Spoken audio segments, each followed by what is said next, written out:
The David Pakman Show at davidpakman.com.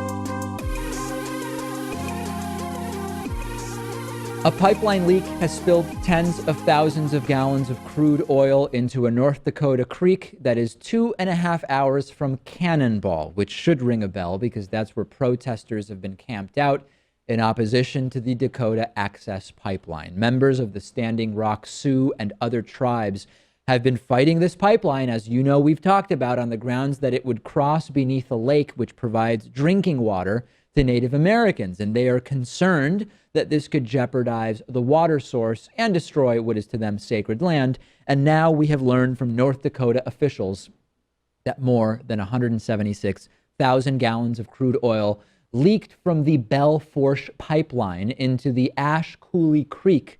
State environmental scientist Bill Seuss says a landowner discovered the spill on December 5th, which is about 150 miles from the epicenter of the Dakota Access Pipeline protest camps. This was reportedly contained within hours. It's not totally clear why electronic monitoring didn't detect the leak before this homeowner detected the leak. This is really, really embarrassing, particularly after those involved with the project have been saying, this is going to be the safest pipeline ever. We now have the best, most modern pipeline technology. And the entire pipeline world is filled with very, very depressing news because in addition to this 176,000 gallon spill that took place just hours from where people were protesting the pipeline on the grounds that it was environmentally dangerous, we have learned about incoming Secretary of Energy Rick Perry. I will remind you that Rick Perry doesn't even think the Department of Energy should exist.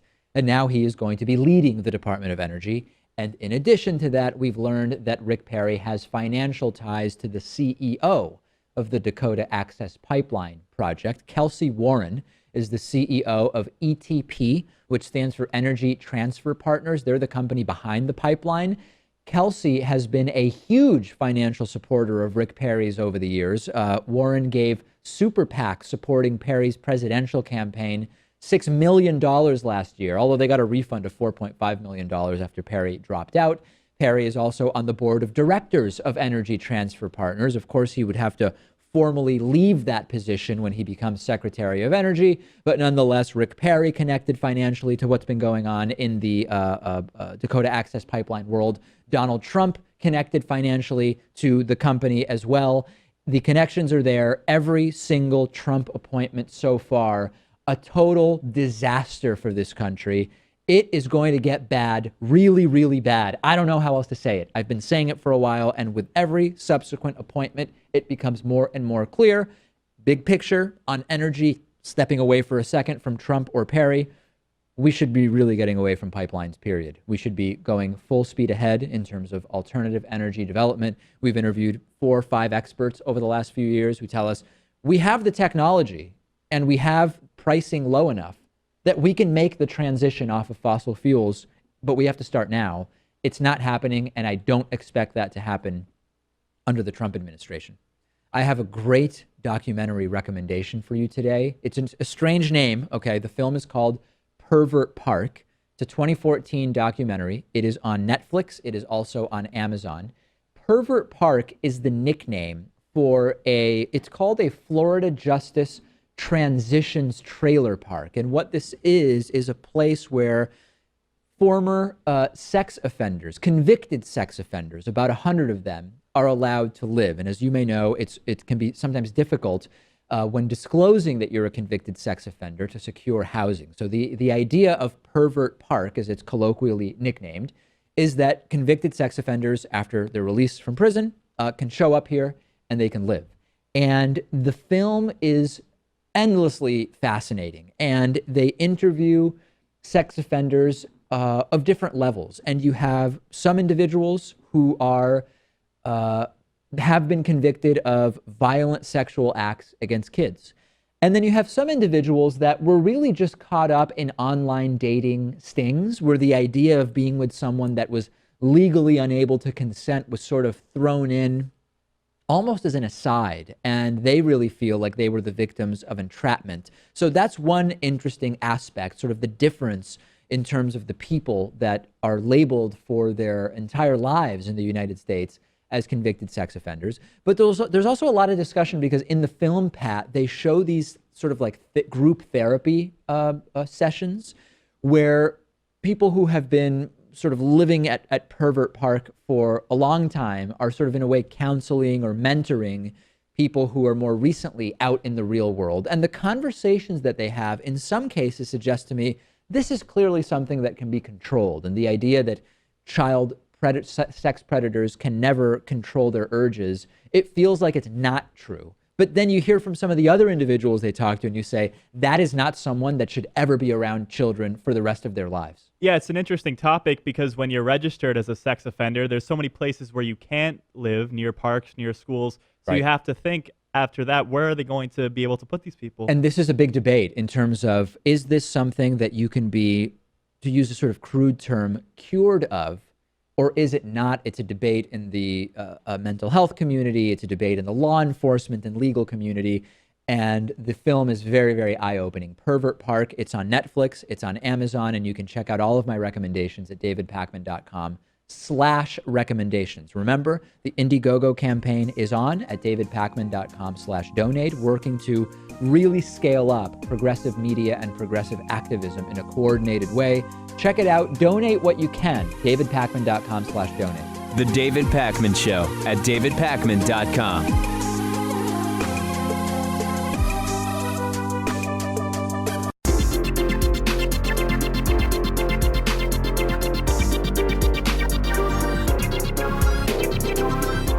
The David Pakman Show at davidpakman.com. Today's new member of the day is Frederick Tice. Frederick, thank you so much for being a David Pakman Show member. Of course, membership, the #1 funding source for the David Pakman Show. And I appreciate every single member. And if the normal membership rates are a bit steep for your financial situation right now, don't hesitate to use the coupon code IVoted17. It'll give you a big discount. People involved at any level that is comfortable for their financial situation, that's what really matters. You can also donate to our Indiegogo crowdfunding campaign to revolutionize what we are doing within progressive media at davidpakman.com/donate.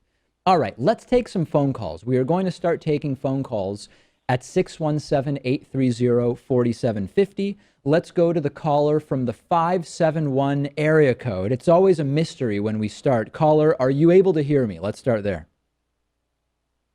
Yes, I am. You are. Awesome. Who's calling and where are you calling from? Yes. Grover from Virginia. Awesome. What's on your mind? I have some questions. So I saw about the Amazon. I think it was. Yeah, Amazon Prime has their opening, and you've been saying that machines are going to take over the jobs. What can we do? Because I'm actually scared. I'm not a cashier, but like I know sooner or later what I'm doing will be taken by a machine. Well, what are you doing? What can we do to solve that problem? I'm a pharmacist technician. Right. So eventually, I'm guessing you're thinking that machines are going to be able to do a lot of the work that you're doing in terms of sort of like the pre-work of getting medications dispensed and packaged and that type of thing. Is that your sense? Yes. Yeah. Right. You know, I think you're probably right. I mean, and in terms of what can you personally do? There's at the personal level, what people can do is basically look up what jobs are less likely to be automated. And there's a lot of tools on the internet that will let you do this, and it'll tell you how likely is it that your job is going to be automated eventually. And one option is you can try to move into a field where your job is less likely to be automated. But the thing is, Grover, that really we need a paradigm shift in terms of how we see our relationship to work. And unless we see that change, and universal basic income is one way that we would sort of adapt to that coming change, there's only so much the individual can do, because let's say everybody tried to move into a field that was less automatable. Well, then there's going to be an oversupply of people looking to work in those fields, and that'll work for some people, but not everybody. So I think the solution has to come at a much higher level. And I don't know about you, but I'm sort of scared that nobody's really taking that seriously right now. Yes. I also remember that one of the videos, I think it's in the Netherlands, or I don't remember which part of Europe. Yeah. They were putting people into, or there are people who didn't have jobs, and then the government was paying them. And you said that was going to fail. I didn't follow up on that video, and I don't think you have follow up on that video too. But like, I don't think that's also the answer. So like, yeah, the government just hand the checks to everybody. Yeah, I mean, it depends like, on how you think about it. honestly, Also, universal basic income is also being thought of as a way to replace various types of welfare programs that are cobbled together in a more efficient way. So I think there's a number of advantages to it. I'll follow up on that, Bill. Thank you so much for the call. I really, really appreciate it. Rachel, if we can, let's turn the caller's level down slightly, but then my headphone up slightly. And I think that will hopefully make it a little bit easier to figure out what's going on. Let's take our next call at 617-830-4750. The next caller is from the 203 area code. Who's on the phone and what's on your mind? My name is Chloe, and I'm from Connecticut. My question is, in a Trump administration, what are services like Department of Mental Health?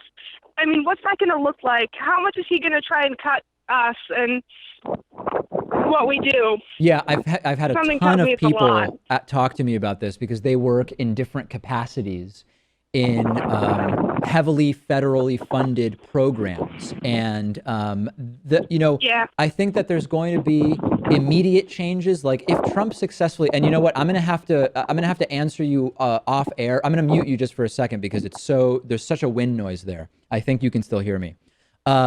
There's sort of like the more low-hanging fruit that will be impacted by a potential Obamacare repeal. That's sort of layer one. Layer two would be if individual programs that are funded, for example, at the Health and Human Services level or at other levels of government, if whoever is in charge of those departments, which is a pretty deplorable list of people we're quickly learning, then you might start to see funding cut for some of those programs. And I think that is probably going to happen later. I'm hoping that it won't happen at all. I know in Massachusetts, there's major concerns over programs that are state programs related to the opiate crisis, but they do receive federal funding. And, Charlie Baker, the Republican Massachusetts governor, who is not a Trump guy, seems, moderately committed to continuing those programs going forward. So I think there's no real answer to that right now, Chloe, but it's a very, very good question nonetheless. We are taking phone calls at 617-830-4750. Our next caller is from the 904 area code. Let's start with your name and where you're calling from. Hey, my name is Matt. I'm calling from Orlando, Florida. Awesome. What's on your mind, Matt? So a decent portion of climate scientists are funded, whether through academia or through business interests. Mm-hmm. Do mainstream climate scientists have a motive to underreport what is going on with the climate? So by mainstream, do you mean the ones funded by corporations and educational institutions? I want to make sure I have the question right. Well, mainstream is in like those kind of scientists, but mainstream also is in like ones that might work in universities or in sort of an academic capacity. Well, I think there's no blanket answer to that. So big picture, we have overwhelmingly climate scientists believe that human activities on Earth are impacting the climate. Donald Trump, for example, has said that he believes human-affected climate change is a hoax created by the Chinese for the purposes of bolstering Chinese manufacturing, rather. So there's two different views. One of them is the overwhelming consensus of science.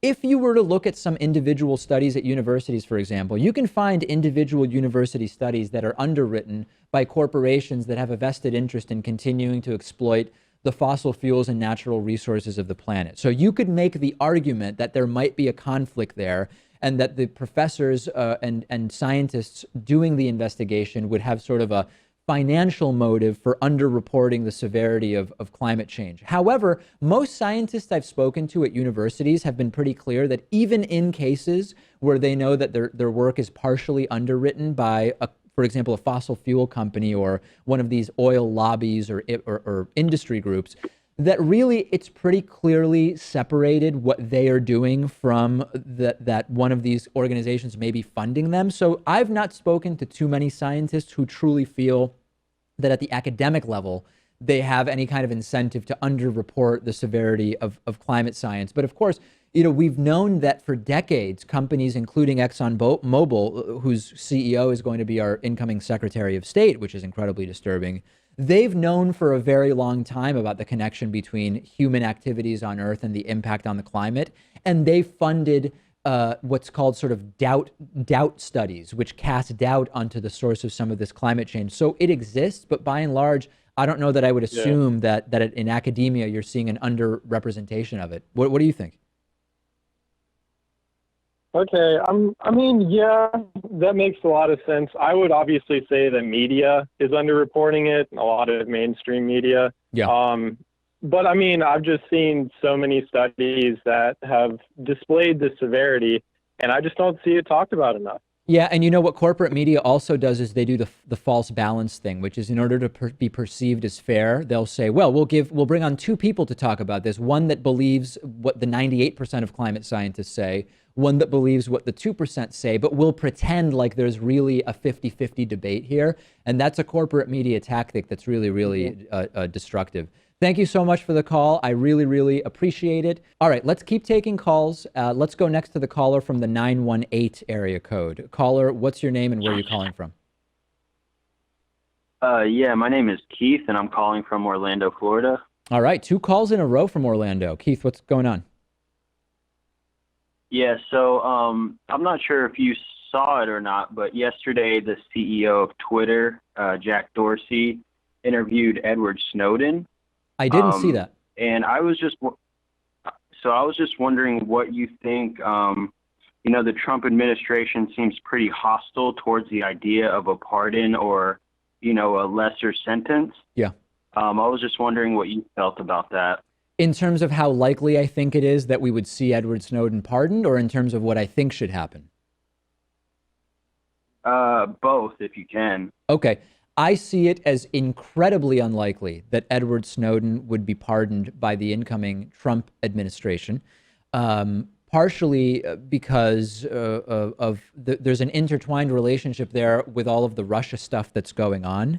And I think that if Trump is smart, and he claims to be, which is why he says he doesn't need daily intelligence briefings, he only needs them weekly because he's so smart.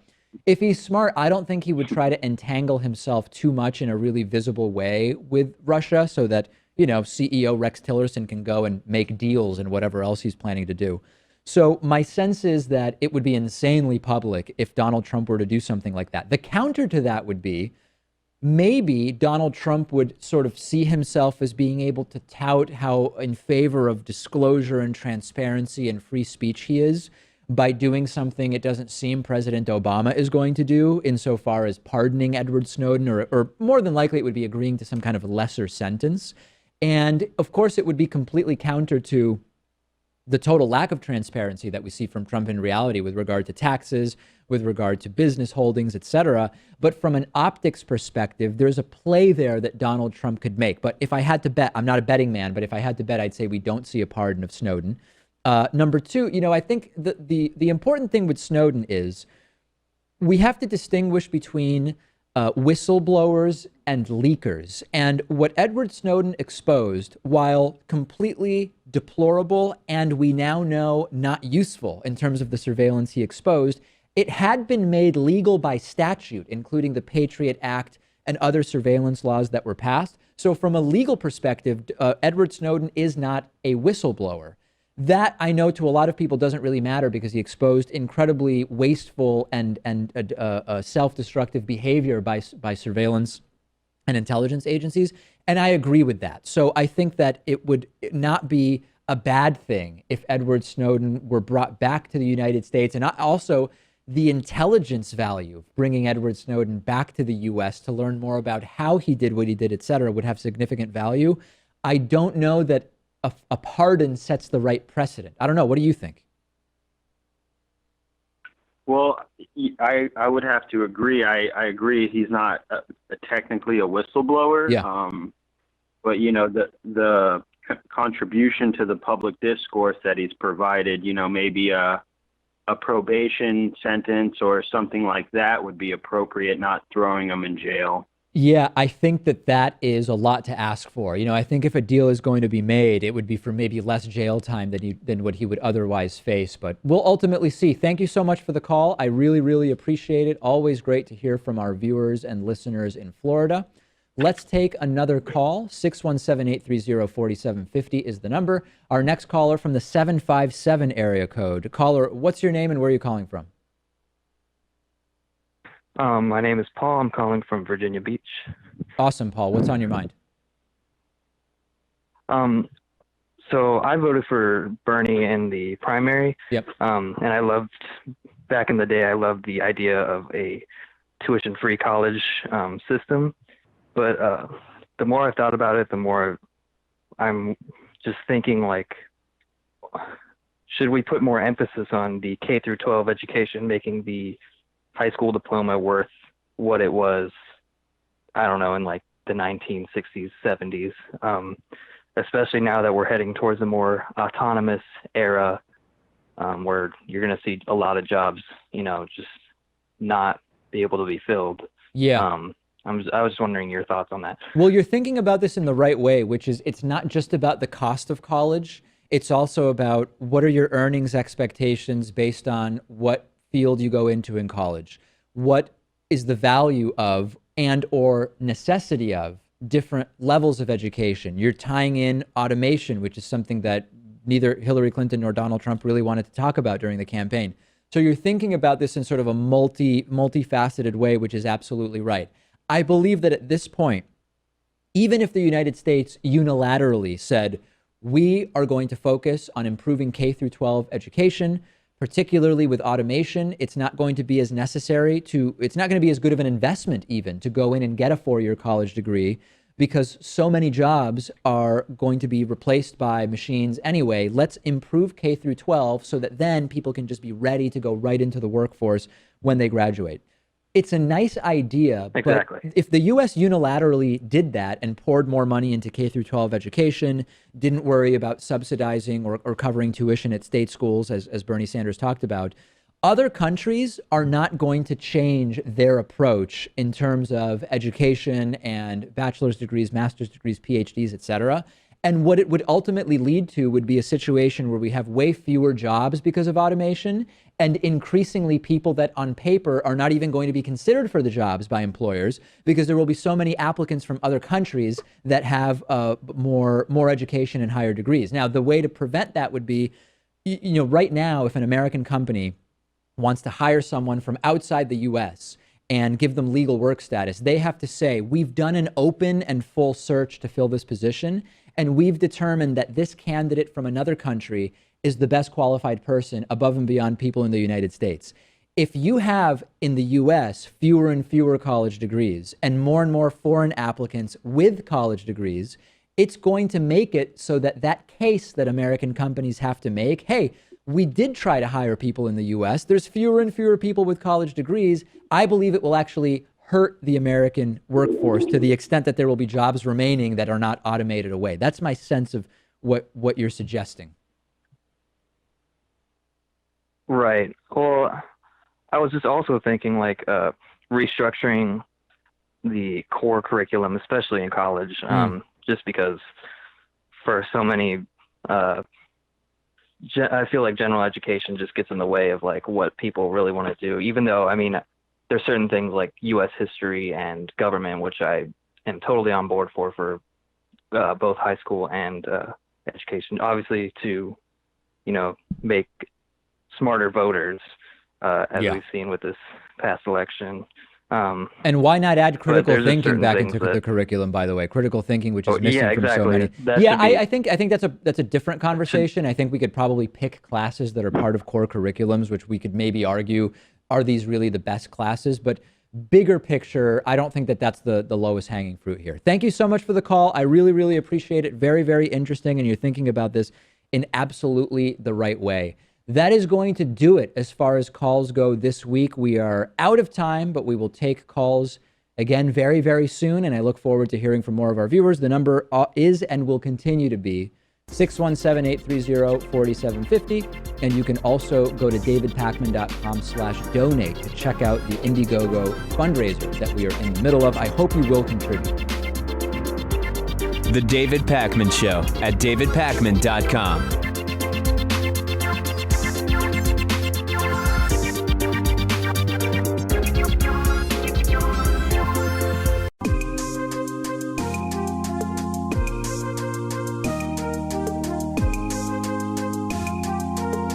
Welcome back to the David Pakman Show.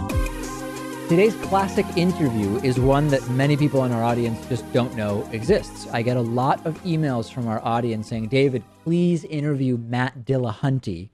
And we have interviewed Matt Dillahunty, and that's the interview we're going to look at today. Matt Dillahunty, known as a debater of religion, taking the non-religious perspective, debunking lots of so-called sacred texts. And there are many people in our audience who just don't know that we've interviewed Matt Dillahunty because they are relatively new followers of the show. So we will go to my interview from February of 2014 with Matt Dillahunty. Doesn't mean we won't have him back on, but this is a really, really interesting interview to check out. It talks to us about how he went from almost being a Christian minister to being a debunker of so-called sacred texts. Let's check it out. I'm joined today by Matt Dillahunty. He is host of the Atheist Experience. He's regularly engaging in formal debates, travels the U.S. speaking to local secular organizations and university groups as part of the Secular Student Alliance's Speakers Bureau. A bunch of our audience actually suggested that we have Matt on. And interestingly enough, Matt, a lot of those recommendations were after I had a conversation with a pastor named Carl Gallups. And I had asked Carl to give me some kind of evidence or reason why he believes the Bible is the Word of God that comes from outside the Bible itself. And we basically got to the point where he was, number one, talking about Deuteronomy as evidence from outside the Bible that the Bible is the Word of God. But then he also said that the fact that things that the Bible predicts have happened would be evidence that the Bible is a Word of God. To most of my audience, that's an argument that didn't make sense. I'm curious how you tackle those arguments in the debates that you do. I think I would have done, very much the same thing you did. I keep asking for evidence from outside the Bible so that we're not in this position of constantly trying to verify, because the Bible's just claims. It can't also be the evidence for the claims. So I think I'd taken a similar task or tact on that, but it's strange that this is what keeps coming up. I did a debate last Friday with Ray Comfort, although I wouldn't call it a debate, where he just said flatly he had no interest in demonstrating God existed. We already know, we're just lying about it, and he believes the Bible, and that's all there is to it. So it's a very difficult subject to get through because they're beginning with a very different starting point than we are about how you determine what's reasonable to believe. When you were thinking of being a Baptist minister for some time, was there a specific moment you remember where you said, not only am I not sure I want to be a Baptist minister, I don't think I believe in Christianity anymore? Yeah, I can't pinpoint a single moment or a single event or even a single argument. I was basically studying with the goal of eventually convincing my atheist roommate, although we had no conversations about this. And this was a fairly long period of study. I was between jobs, as I am today. And over about 18 months or so, it was, let me be the best defender of Christianity I can be. Let me fulfill my obligation under 1 Peter 3:15 to give the reason for the faith that's within me. And at some point, and I don't remember exactly when or why, it was just like the wealth of information just kind of forced my belief to collapse to where I said, I don't know what I believe. I don't know if I believe in a God, but I definitely don't believe what I used to believe.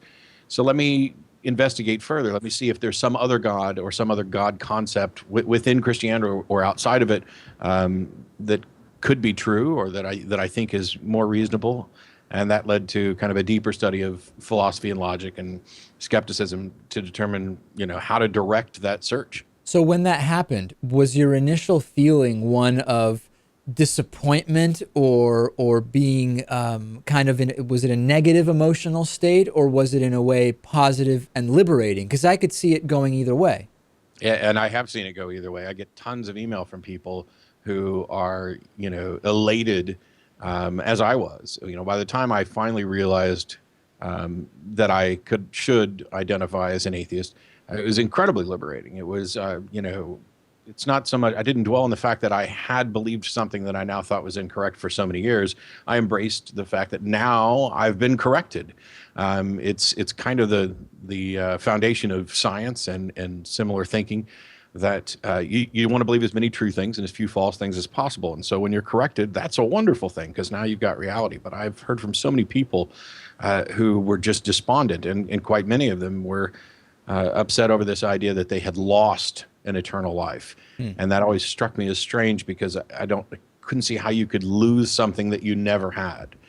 That's interesting. And this idea of being open to the changing of beliefs kind of came up in this debate between Bill Nye and Ken Ham from the Creationism Museum. I have a couple of specific questions about the debate for you, but what were your thoughts about the debate happening in general? It was very interesting to me, but my concern was that in some way it was legitimizing the views of Ken Ham as worthy of being debated in this very kind of elaborate way with a scientist, and that in and of itself was a concern.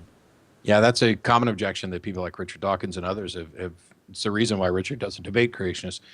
I wasn't so much concerned for that reason. I was opposed to it in general because my understanding is that the Creation Museum was in financial trouble.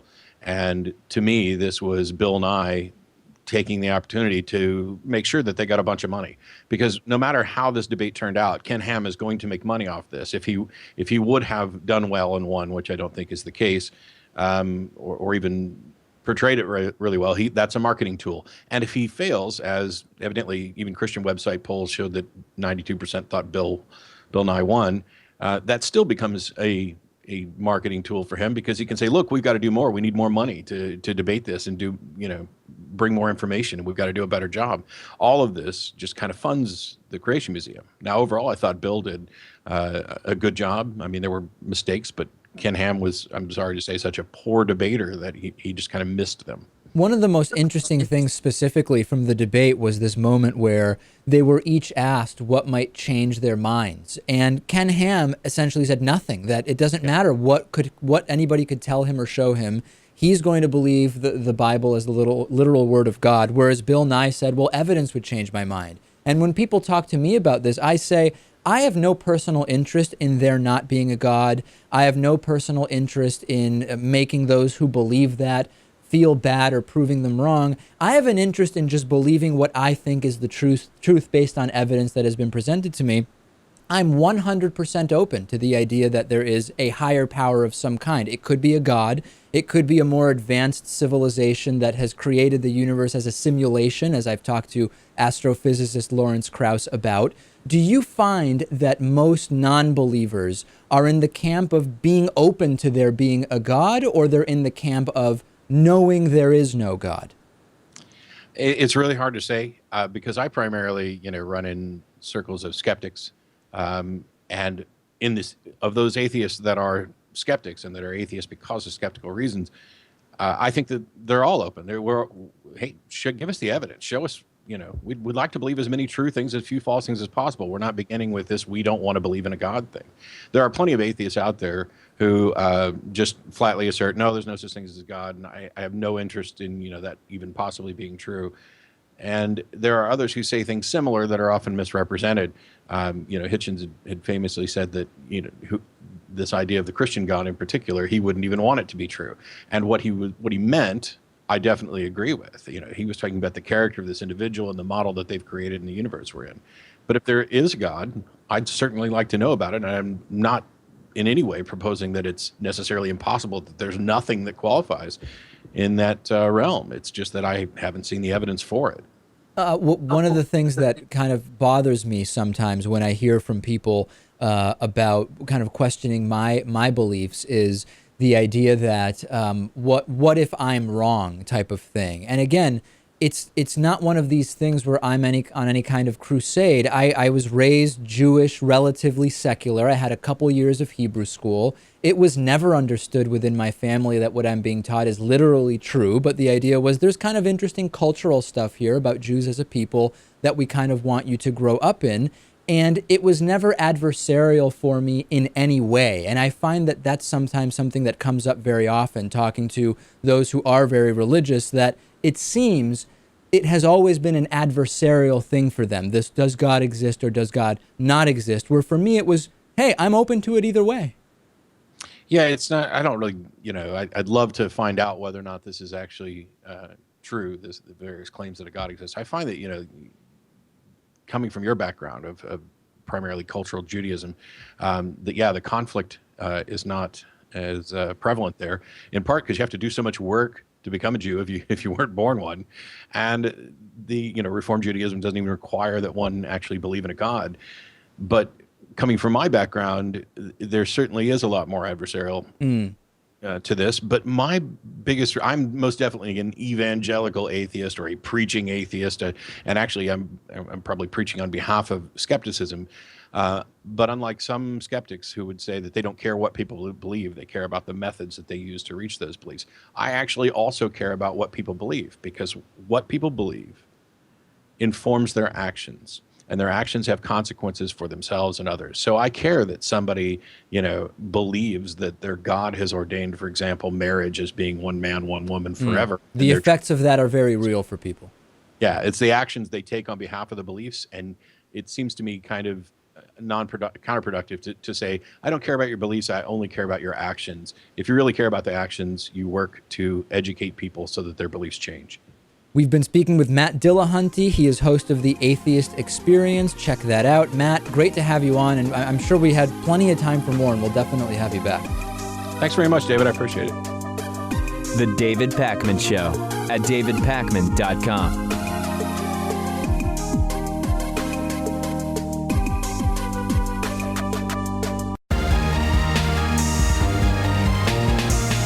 The David Pakman Show at davidpakman.com. Let's answer some audience questions. Aaron wrote in, hey guys, what are your views on hair transplants? And is it vain to spend so much money on your cosmetic appearance? Okay, I don't know what your views are generally on plastic and cosmetic surgery, Pat. My view is the following. If there's something that is really affecting you in a way where you are feeling a lack of self-confidence or it is making you uncomfortable in public, I don't have any problem with people getting the cosmetic procedure, whether it's surgery or something like hair transplants or whatever, if it's going to make you feel better about your appearance. Now, there's a gray area between getting a procedure that makes you feel better and more confident about your appearance, maybe something that for a long time has bothered you, versus when it starts to get into the sort of obsessive body dysmorphia, constant plastic surgery type of thing, like that, for example, Michael Jackson had with constant surgeries to his nose and so many other things. Where the line is, I don't know. I know people who have had nose jobs, for example, and they grew up and they never liked their nose, and they get a nose job, and now they're happy with their nose, and they're not looking at getting other procedures done. And it seems like it's a sort of relatively well-adjusted and healthy thing. I don't really have a problem with that. Yeah, if people are happy with getting these sorts of procedures, I think there's no problem with that whatsoever. But I think for me personally, at least the line I would draw is if you're getting a procedure done to just get you to a baseline level, maybe to like regain the hair that you had before, or so that you look similar to everyone else in a certain way, Oh, I see I what would be you're okay saying. with that. But if you start to look like an alien because you've had so much work done, that would just be too much for me. So what you're saying is you're much more positive about if people have experienced some change to their appearance, whether it's, for example, hair loss and then getting hair transplants to get back to the hair that they had at one point. Or I'm guessing, and I'm sort of assuming here, if someone has, for example, breast cancer or for other reasons has damage done to breasts and then they're getting breast reconstruction in order to get back what they had, that you see that as different than someone who just says, here's 10 things I want to change because I want to change the way I look and I'm going to go and get 10 surgeries or procedures, for example. You see those two differently. Yeah, absolutely. I think it's all about appearance, especially if it's a result of some sort of burn or a disease that they have these ailments or difference in appearance. I think that's totally fine. I also think that depending on how much money is being spent, my opinion would be impacted, but not in terms of the absolute amount of money. If you have a lot of money, spending $50,000 on cosmetic surgery may not represent a big financial impact for you. For me, a consideration in whether it feels like this is starting to get a little bit unhealthy is the relative expenditure, right? If you're somebody that makes $20,000 a year and has a family and has kids, and you're going out and spending even $8,000 on breast implants, for example, or a number of other small procedures, regularly getting Botox and fillers, as well as, maybe getting hair transplants, whatever the case may be.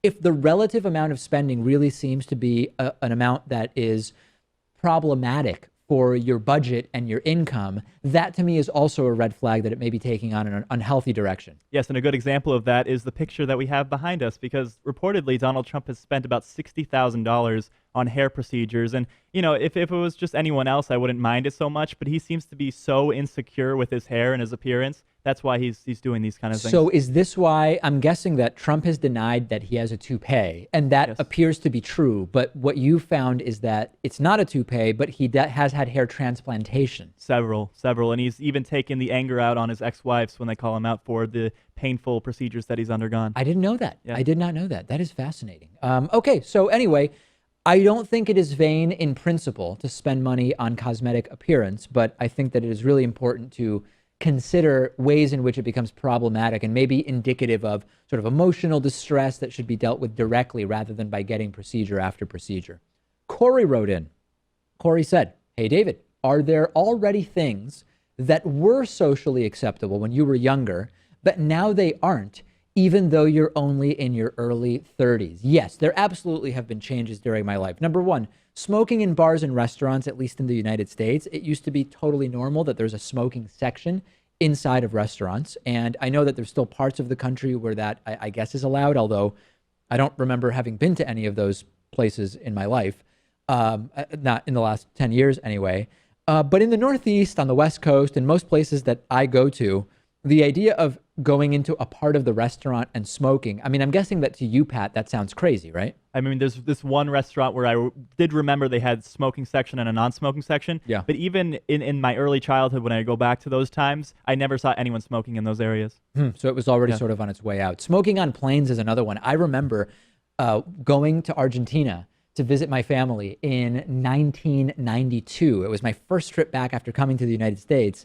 And there was a smoking section still on international flights. I think that maybe domestic flights had banned smoking at that point. Obviously, it's ridiculous in principle to think that it makes any sense whatsoever to be smoking on a plane. But the concept of a smoking section on a plane is also insane. It's completely enclosed. Right? I get, you keep the smokers at the back and you keep first class at the front or whatever. But the smoke drifts throughout the cabin. Yeah, that's totally baffling to think about now, how we would have smoking sections on a plane. I mean, everyone's sharing the same air in that very small amount of area. Never made sense to me at all. And then the other one that I think has somewhat changed is showing up unannounced in different social scenarios. It was already starting to sort of go out of style when I was younger, but now with texting and social media and all of this stuff, the idea of just showing up unannounced at people's houses is not done too frequently. Maybe with like close-knit neighbors or maybe family, you still see it. But I wouldn't really think of just showing up unannounced at a friend's house in 2016. Yeah, that makes sense, because back in the day, you would have to RSVP via landline phone or by email even. Or telegram. Now there's, a telegraph, Morse code. Now there's so many different ways you can do it. Here's the last one I want to mention. memorizing phone numbers, okay? Now, if you have a lot of your friends' phone numbers memorized, it almost seems like something might be wrong with you, because why would you ever need to memorize someone's phone? But I still remember from when I would just have people's phone numbers memorized.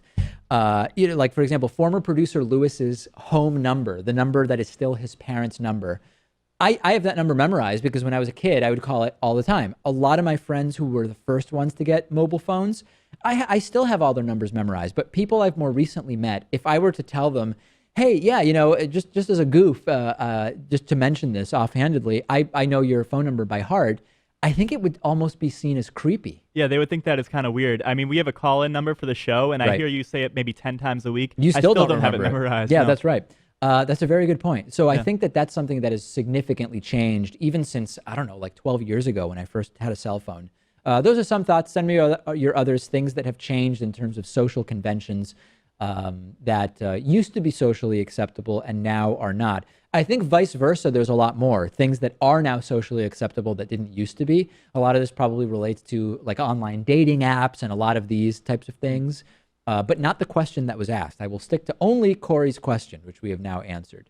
Luna wrote in saying, hey, David, are there particular manners or habits that make an impression on you when people either do or don't do them? Yeah, I sort of mentioned this last week in another audience question. When people are rude to waitstaff at restaurants, that makes an insanely negative impression on me. When people just like don't treat waitstaff well at restaurants, I immediately lose respect for you. Yeah, I think there are more customs and courtesies that are kind of going out the window now. For example, people putting their elbows on the table, that never really seemed to bother me. No. And, yeah, some of them are going out of fashion. There's some specific table manners things that I think are sort of relevant in the sense that they are still in fine dining, often things to pay attention to, but that sometimes get carried too far. And I told the story of a friend of mine who once was at a dinner, a white tablecloth dinner, and spilled some red wine. And when you spill even a drop of red wine on a tablecloth, you can imagine how it just starts to spread. So he took his napkin that was on his lap and put it on the table to sort of dab the red wine and to prevent the spread from continuing. And his girlfriend at the time was apparently furious with him because it's so rude to do anything but putting your napkin on your lap until the meal has completely concluded, which it hadn't at that time. And I thought that that was such an unnecessary, adherence to an arbitrary rule of etiquette. The guy was just trying to prevent this huge basketball-sized circle of red wine from developing on the table. To focus so much on that seems to me really archaic and antiquated. Do I want to have the most etiquette in the room here, or do I want to solve the problem at hand? Yeah, and he clearly went for solving the problem at hand. Okay, other manners or habits that make an impression on me. I think that for me, I'm generally polite to everybody. So politeness usually is my default, and it makes less of an impression on me than people who are not polite. So like when I'm walking 3 feet behind someone and they don't hold the door slightly so that it just closes on me or right in front of me as I'm about to walk through a doorway, I notice that. Someone holding the door for me, that's what I do for everyone. So I don't notice that as much. I don't know if you find the same thing where you're noticing lack of manners more than politeness and manners. Yeah, I always go with the holding the door thing, but it can be kind of tricky because what if they're in that space that's just far enough that you can't really wait too long to hold the door open for them? So I will admit that there are times when I'm walking in front of someone and I'm definitely sort of in the range where I might, if I slow down a lot, be in the range to reasonably hold the door for them. But it would start to get a little awkward because they're still kind of far behind me. What I'll usually do in those situations, and I don't know if this makes me a bad person, I'll speed up and speed walk such that when I get to the door, it's much more distance between us and it's way more reasonable not to hold the door. And this has nothing to do with not wanting to hold the door. It's the idea that if I open the door when they're 80 feet away and just stand there holding a door, it would be very strange. Yeah, it's not about being rude. It's just about avoiding awkwardness. Yeah. There's actually another one. If you're walking down a street and there's a man and a woman, the man is supposed to stand towards the cars more. Yes. Beyond the side of the road that's a little bit towards the cars. To protect the woman. Yes, to protect the woman. And I think this dates back to horse and carriage days where feces from the horses would splatter all across the women. Yeah. So I don't think that one necessarily has to be observed anymore. anymore. Yeah, I've heard mixed things about that. Yeah. I have people who tell me, that's something men should still do. There's other people who say, it's almost sexist to say the man has to be walking closer to the cars than the woman. The truth is, if a car goes up on the curb, I guess it's slightly more likely to hit you if you're 12 inches closer to the curb, but it could really run either person over. And then there's other people who say, no, it's just polite in case there's a splash of water. It's not necessarily horse feces, but just water that might be in the, sort of like right on the edge of the curb on a rainy day type of thing. I don't know. I'm kind of mixed on that one. I guess I'll continue to do it. You're going to keep doing it? Yeah, I'm going to do it. All right. Well, sign Pat up. He's going to continue doing that. Send me your thoughts if there are other manners or lack thereof that make a particular impression on you. Thanks for your audience questions. Great bonus show coming up today. And also, the Indiegogo fundraiser continues. Please check it out. Even if you can only donate a few dollars, check out davidpakman.com/donate and donate what you can.